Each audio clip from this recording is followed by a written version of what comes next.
This is our statement on the tragic helicopter accident that claimed the life of General Francis Omondi Ogola, Chief of the Kenya Defence Forces, and 9 officers.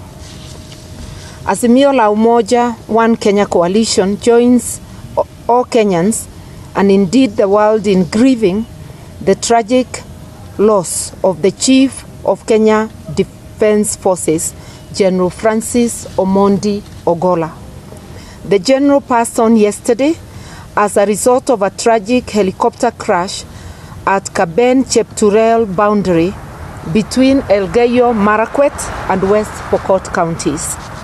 General Ogola died in the course of duty alongside 9 other officers, Major George Benson Magondu, Brigadier Swale Said, Colonel Duncan Keitani, Lieutenant Colonel David Sawe, Captain Sora Mohammed, Captain Hilary Litali, Senior Sergeant John Kenyua Mureithi, Sergeant Cliffons Omondi, and Sergeant Rose Nyawera.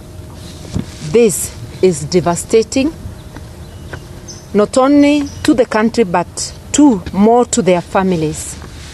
Fortunately, the brutal hand of death left behind 2 unidentified survivors whom we wish a speedy recovery. We also ask that they be secured and afforded the best treatment that we can afford. We will always remember General Ogola as a devout patriot and dedicated soldier to the Republic of Kenya from the day he graduated. He has been through multiple tours of duty and ultimately as the top soldier in Kenya, the Chief of Defence Forces, the CDF. He was revered by his colleagues at home and abroad. He has had a service of 40 years.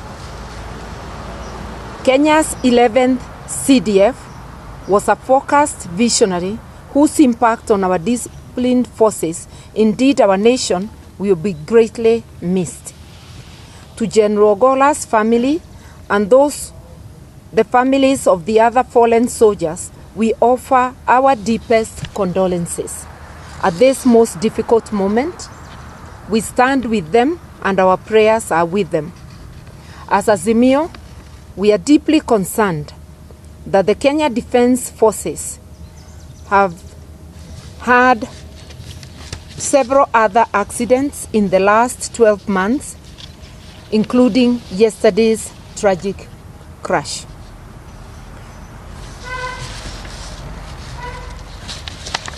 Just a minute, and we are saying that this must be thoroughly investigated.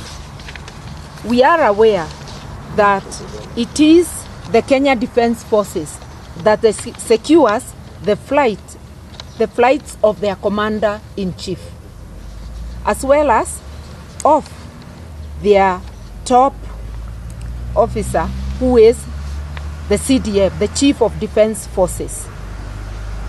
They have done so successfully since independence, and yesterday's accident was unprecedented. We are therefore saying that this is of great concern to Kenyans. It needs serious investigation, and it raises pertinent concerns about the safety of our airspace and especially of our disciplined forces. We need a serious relook into our security equipment, especially the aircraft, and we need to undertake a complete overhaul. Yesterday's unfortunate accident needs expeditious investigations, and this will not only help ease the already tense and anxious feelings of Kenyans, but it will put an end to any speculation. The investigations must be open and reports made to the public.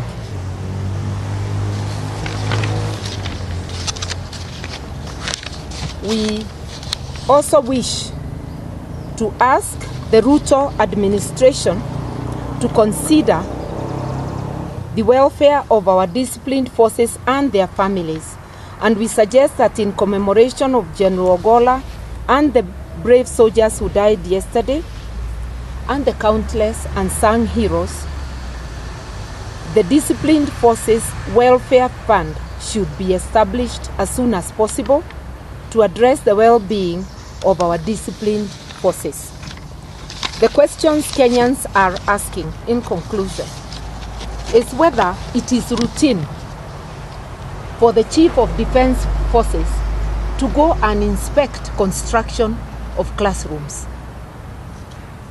Was this a plan within the military, or was it a directive? There are many questions which beg answers.